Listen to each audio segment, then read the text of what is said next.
कसम ये कत्ल मैंने नहीं किया। आप मुसलमान हैं जज साहब, मेरा यकीन कीजिए मैं बेगुनाह हूँ, मैंने ये कत्ल नहीं किया, मैं खूनी नहीं हूँ, मैं कातिल नहीं हूँ, मैं बेगुनाह हूँ जज साहब, मैं बेगुनाह हूँ। ऑर्डर। अदालत में इस तरह चीखने से तुम्हारी बेगुनाही साबित नहीं हो सकती। तुम्हें अदालत ने इस बात का पूरा मौका दिया था कि तुम अपनी सफाई में गवाह और सबूत पेश कर सको, लेकिन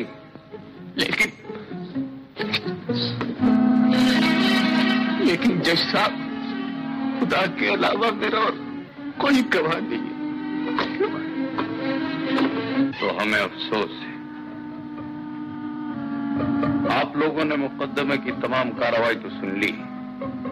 मुझे उम्मीद है कि आप लोग किसी मुतफ़्फ़क़ा फैसले पर पहुंच गए। जी हाँ। और वो फैसला क्या है?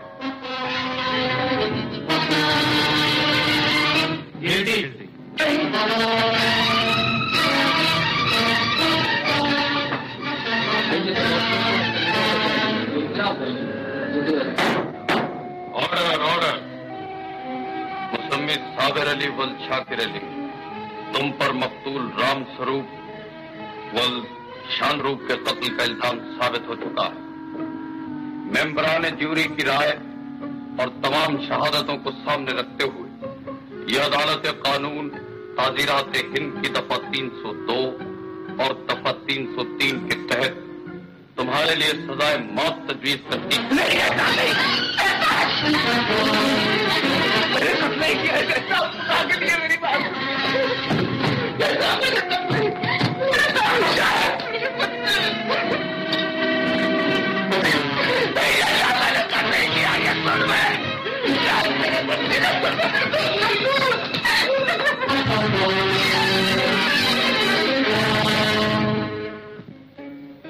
सलाम सरकार। लो मुश्ताक, ये तुम्हारा इनाम। आज हम पाकिस्तान जा रहे हैं, हमारे लिए दुआ कर। सरकार गाड़ी बाहर से ले जाइएगा, दरियागंज में फसाद शुरू हो चुका है। ठीक है।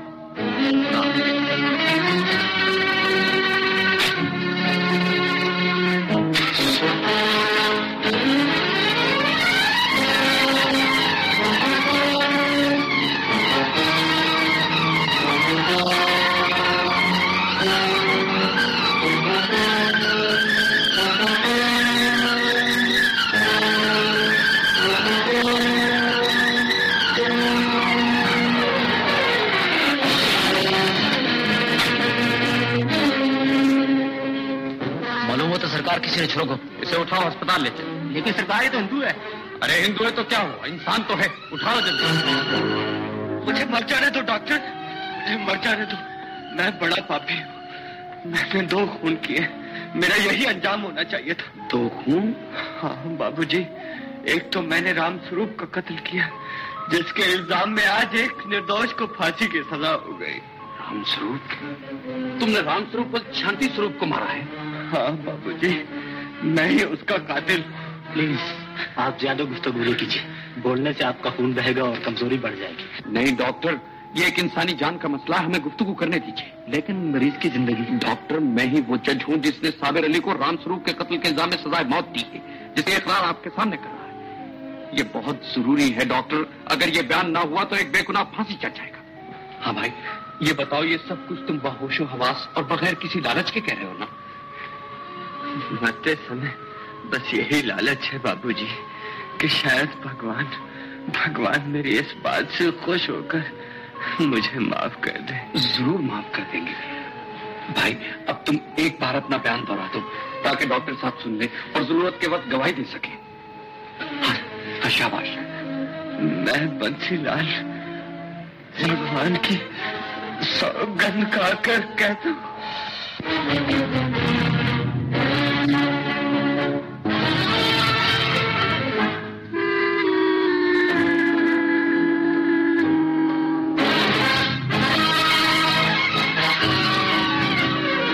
तुम्हारी तमाम कोशिशें बेकार हैं दिया। मैंने कह तो दिया मैं तुम्हारे साथ नहीं जा सकता। लेकिन क्यों? बात यह है कि आज मैंने एक मुल्जिम को फांसी की सजा दी है, लेकिन अब मुझे सबूत मिल गया है कि वो बेगुनाह, इसलिए अब मेरा ये फर्ज है कि मैं उसे रिहा करा के यहाँ से जाऊँ। लेकिन मियाँ, आज बड़ी मुश्किल से सीटें मिली हैं। तुम तो जानते हो आजकल क्या हो रहा है। तारिक, मेरा दिल डर रहा है। मैं आपको छोड़कर नहीं जा सकती। कैसी बेवकूफी की बातें करती हो? मैं तुम्हारे जरा से वहम के खातिर एक बेगुनाह को फांसी के फंदे पर छोड़कर चला जाऊं? जरा सोचो तो, उस मुलजिम के बीवी बच्चे, उनका क्या हाल होगा? अगर खुदा ना खास्ता तुम्हारे स्वाद पे कोई ऐसी बात बन जाए तो तुम क्या सोचो? खुदा ना करे। ऐसा कीजिए, आप रुक जाइए, मैं भी रुक जाती हूँ। मगर क्यों भाई? तुम कोई अकेली जा रही हो, तुम्हारे अब्बा तुम्हारे साथ हैं, तलक बेटी तुम्हारे साथ हैं, और फिर मैं भी ज्यादा 1 हफ्ते में तुम्हारे साथ पहुंच जाऊंगा। अच्छा, मगर आप मुझे रोजाना खत लिखा करेंगे? पगली, भाई खत में कैसे लिखूं?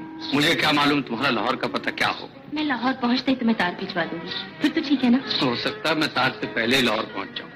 अच्छा, अब मैं चलता हूँ। आप लोग मेरा इंतजार ना कीजिएगा, शायद मैं स्टेशन ना पहुंच सकूं। क्यों? स्टेशन क्यों नहीं आओगे? भाई, मैं उस मुलजिम के बीवी बच्चों को ढालस देने जा रहा हूँ। बड़ी मुश्किल से ऑफिस खुलवा के उसका पता लिया है। मुमकिन है वहां देर हो जाए। फिर सब लोग तुम्हारे साथ हैं, आखिर परेशानी क्या है? अच्छा, खुदा हाफिज। चलो, खुदा हाफिज। अच्छा, खुदा हाफिज। खुदा हाफिज।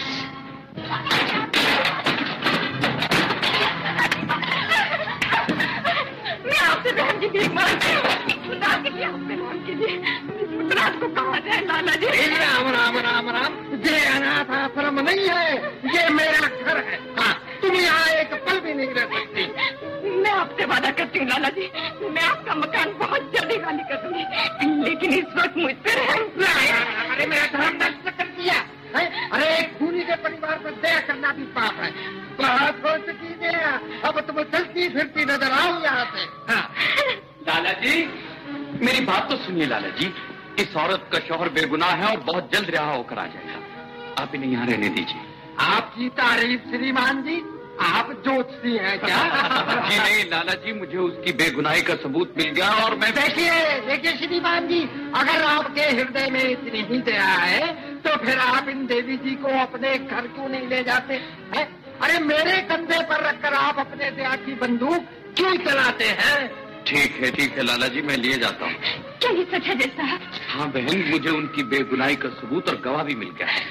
मैं कल सुबह ही हाई कोर्ट में पिटीशन दाखिल कर दूंगा और उन्हें 2-1 दिन के अंदर रिहा करा लूंगा। आप उस वक्त तक मेरे पास रहिए जी, मेरी बहन बनकर। आइए आइए, आओ बेटा।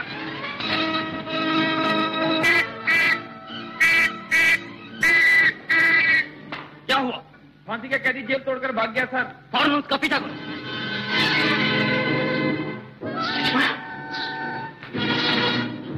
नजमा,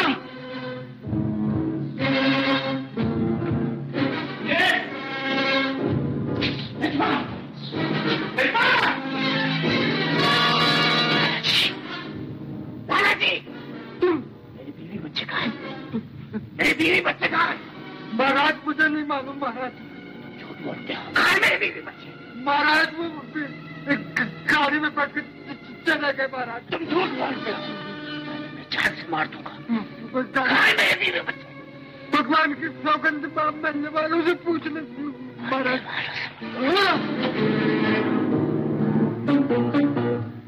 हे ईश्वर, हरिओम तत्सत।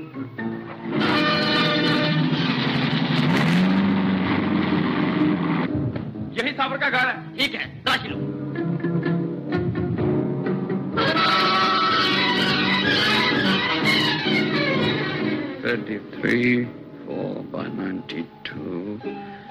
नागपुर 1173।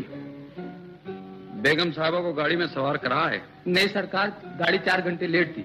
सरकार बोली हम खुद चले जाएंगे। 4 घंटे लेट थी? अच्छा ठीक है, तुम जाओ। यासीन। जी सरकार।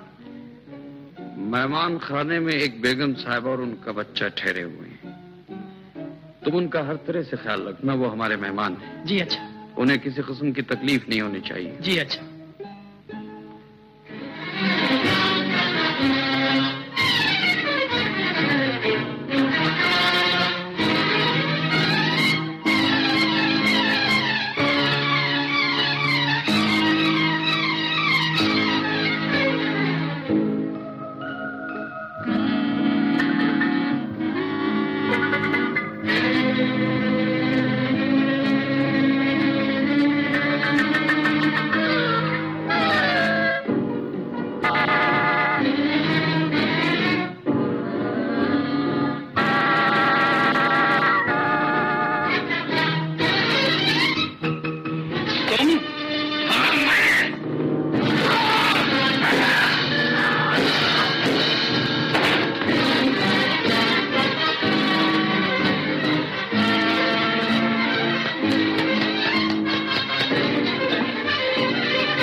अच्छा, तो आपका लाहौर में क्या है? जी हाँ, अल्लाह का बड़ा एहसान है, मेरा तमाम कारोबार लाहौर में है। फिर तो आपसे मुलाकात होती रहेगी, क्योंकि मेरा दामाद भी लाहौर ही में जज मुकर्रर हुआ है। जरूर जरूर, क्यों नहीं। कौन सा स्टेशन है?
मुझे कुछ दिखाई नहीं दे रहा, मुझे कुछ दिखाई नहीं दे रहा। मेरे चारों तरफ बतेरा है, मेरे चारों तरफ बतेरा है डॉक्टर, मेरे चारों तरफ बतेरा है। आप आराम कीजिए जज साहब, आप कोई फिक्र न करें, हम पूरी कोशिश करें, आप आराम करें। मुझे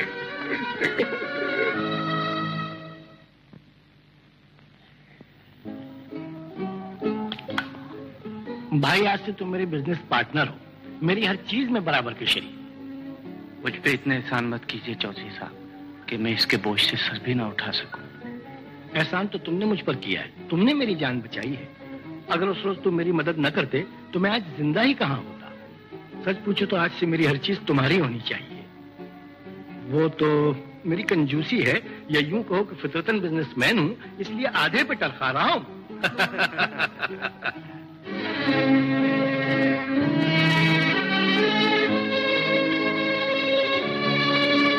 जी बेफिक्र रहें, आपका काम हो जाएगा। नेक्स्ट नाम? अतिया तारिक अली। बीबी, अभी तक आपके शोहर की हमें कोई इतला नहीं मिली। उनके ऑफिस से सिर्फ ये पता चला है कि वो लाहौर चले गए हैं।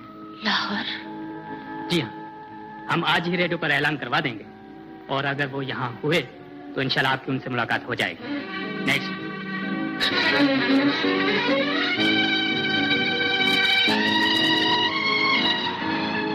भैया, यहाँ कोई जज तारिक अली नाम के आए हैं दिल्ली से? जी नहीं।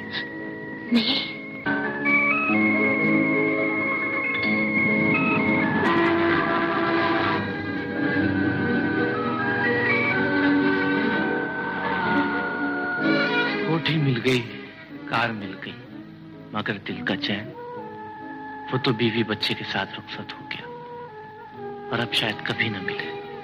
तुम्हें मायूस नहीं होना चाहिए, मायूसी गुनाह है। मुझे यकीन है कि एक दिन बिछड़े हुए जरूर मिल जाएंगे। मगर कैसे? वो हिंदुस्तान में और मैं वहां जा नहीं सकता। वहां जाने का मतलब है फांसी। ये भी तो हो सकता है, जिस तरह तुम यहाँ आ गए हो वो भी आ गए हो। हो तो सकता है, मगर इतने बड़े मुल्क में मैं उन्हें कहाँ कहाँ तलाश करूंगा? तुम रेफ्यूजी कैंप जाकर तो देखो। Refugee camp? बिल्कुल ठीक है, आप बेफिक्र रहें। हमने तमाम नाम पते नोट कर लिए हैं, और आज ही तमाम मुहाजिर कैंपों में एक सर्कुलर भिजवा देते हैं, और कहीं से भी आपके बीवी बच्चों की कोई खबर मालूम हुई तो हम आपको फौरन इत्तला कर देंगे। जी बहुत बहुत शुक्रिया। नेक्स्ट।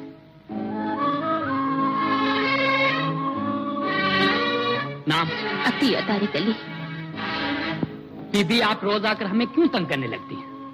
हमसे जो कुछ हो सकता था हमने कर दिया, फोन किया, तार भेजे, रेडियो पर ऐलान करवा दिया, और आप हमसे क्या चाहती हैं? लेकिन भैया मेरे शौहर कोई मामूली आदमी नहीं थे, दिल्ली के सेशन जज थे। वो भला इस तरह कैसे लापता हो जाएंगे? बीबी आपको बता तो दिया था कि उन पर किसी ने कातलाना हमला किया था। उसके बाद से उनका कुछ पता नहीं। मगर वो इतने अच्छे थे, उन पर कोई कातलाना हमला क्यों करेगा? ये तो आप उस हमला करने वाले से पूछिए, मैं क्या बताऊं। फसाद ये थोड़े देखते हैं कि ये अच्छा है या बुरा, बल्कि आजकल तो मासूम लोग ही मौत के घाट उतर रहे हैं। नेक्स्ट नाम। अमीन। तुम इन मासूमों की बर्बादी के जिम्मेदार हो, तुम इनके कातिल हो। अगर जज की कोई गलती थी तो इन मासूमों का क्या कसूर है? तुम कातिल हो, तुमने कत्ल किया है, तुम कातिल हो, तुमने कत्ल किया है।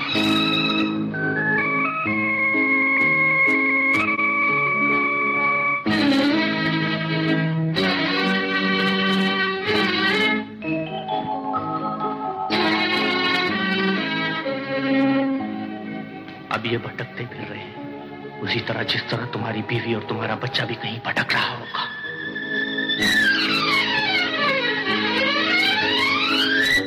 नजमा जी,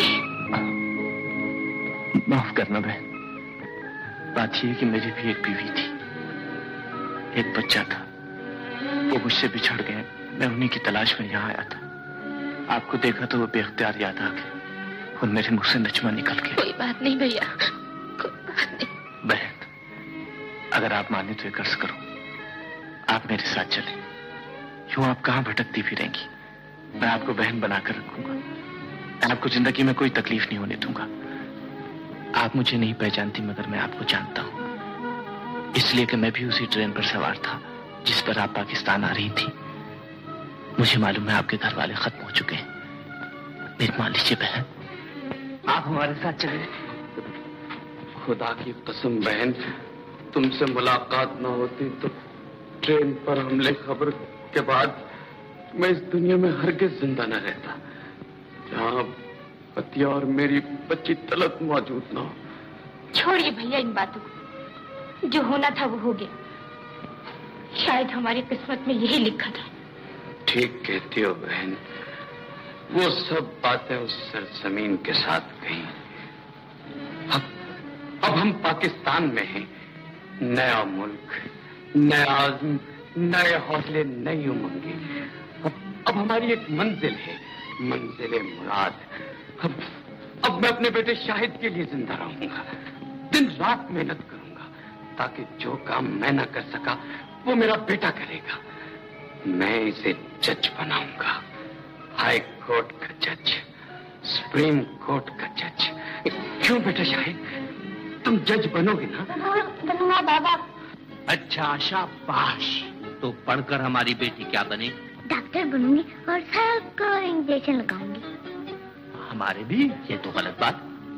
अच्छा तो फिर मैं आपको कड़ी दवाई पिला दूं। ओह काश इसके अब्बा होते तो इसकी बातें सुनकर कितने खुश होते। अब आप उन्हें भूल जाइए बहन, जाने वाले वापस नहीं आते। नहीं भैया, वो मुझे छोड़कर नहीं जा सकते। मेरा दिल कहता है कि वो जिंदा है। दिल की बात का क्या एतबार, वो अब जिंदा नहीं है। ये आप कैसे कह सकते हैं भैया?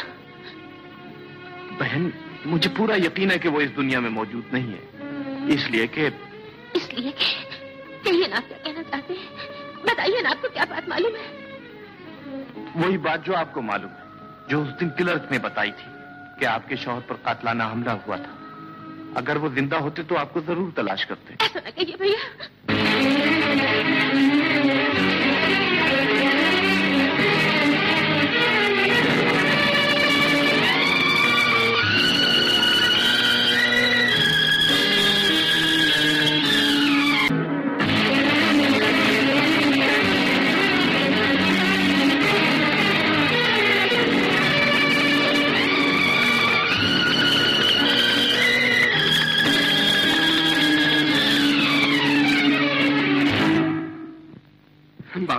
बाबा मैं पास हो गया, मैं एमए में फर्स्ट आया हूँ बाबा। माशाल्लाह बेटे माशाल्लाह। ये देखिए मेरा फोटो भी आया है। फोटो भी आया है, लेकिन मैं तो माफ करना बाबा, मैं तो भूल गया। कोई बात नहीं बेटा, अपनी माँ को दिखाओ तस्वीर। अम्मी ये देखिए। मेरा लाल, मेरा शहजादा, खुदा तुझे हमेशा कामयाब करे।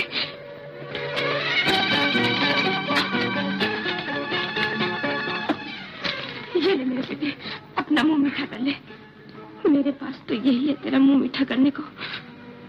काश तेरा बाप होता तो इस खुशी के मौके पर ना मालूम क्या करता। मेरा बेटा। ख़वातीन व हज़रात, ये एहतमाम देखकर आप लोगों को हैरत तो जरूर हुई होगी, मगर ये सब एहतमाम इसलिए किया गया है कि आज माशाअल्लाह हमारी बेटी ग्रेजुएट हो गई। जीती रहो, जीती रहो। आओ बेटे, यहाँ बैठो। माशाअल्लाह, माशाअल्लाह, मुबारक हो बहन। लेकिन भैया, आपने बात टेलीफोन पर नहीं बताई, यानी बुला पहले लिया और बता आप रहे हो। तो इससे क्या फर्क पड़ता है भाई? तुम्हें फर्क नहीं पड़ता, लेकिन मुझे और बेटी तलक को तो फर्क पड़ता है। अगर तुमने पहले बताया होता तो मैं इतना खूबसूरत तोहफा लेकर आता कि मेरी बेटी सारी जिंदगी याद रखती। जी अंकल, अगर हमें पहले से इत्तला होती तो हम कुछ नाच गाने का बंदोबस्त करते और कम से कम तुम अपने क्लब की डांसर को जरूर अपने साथ ले आते। जी हाँ डैडी, यही मैं कह रहा था। ओहो, ये कभी तो तुक की बात किया करो, जब बोलोगे बस ऐसे। भले यहाँ नाच गाने का कौन सा मौका है? क्यों डैडी, क्या ये खुशी का मौका नहीं? खुशी का मौका जरूर है, लेकिन इल्म दानिश की बात है। इल्म हासिल किया है, इम्तिहान पास किया है, भले यहाँ इस लफ्जियात का क्या ताल्लुक है? कमाल है डैडी, यानी आप इस दौर में भी नाच गाने को लफ्जियात समझते हैं। मुनव्वर मियां, लग़वियात तो हर दौर में लग़वियात रही। हाँ, मगर ये इस बात को नहीं समझेंगे।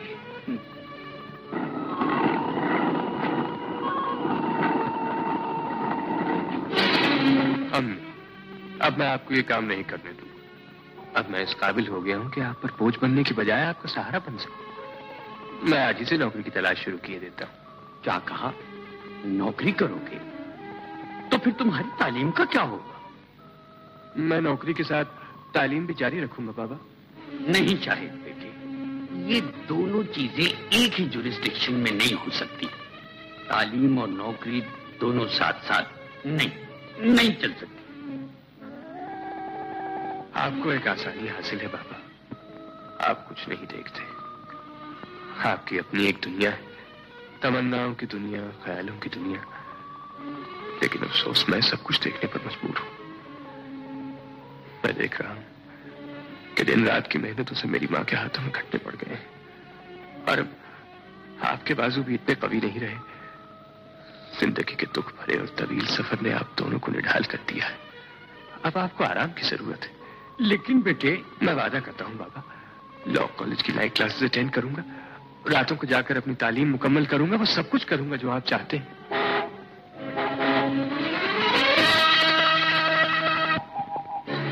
मुबारक शाहिद, सुना तुम फर्स्ट आए हो? हाँ यार, अल्लाह का शुक्र है, मेहनत काम आ गई। अब क्या प्रोग्राम है?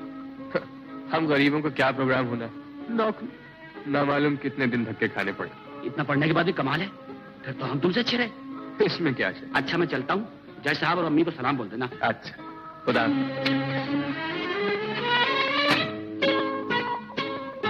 नींद उसकी है, दिमाग उसका है, रातें उसकी है, जिसके शानों पर तेरी जुल्फें परेशान हो गई। आप इस वक्त और बगैर इजाजत मेरे कमरे में क्यों आए? आपके हुस्न को खिराज अदा करने। कबूल फरमाइए आपकी कामयाबी पर इस खादिम की तरफ से ये हकीर तोहफा। जी, मुझे तोहफे कबूल करने की आदत नहीं। दिल तोड़ना चाहती हूँ? जो चाहे समझ लीजिए, मगर मैं आपका तोहफा कबूल नहीं कर सकती। और सुनिए,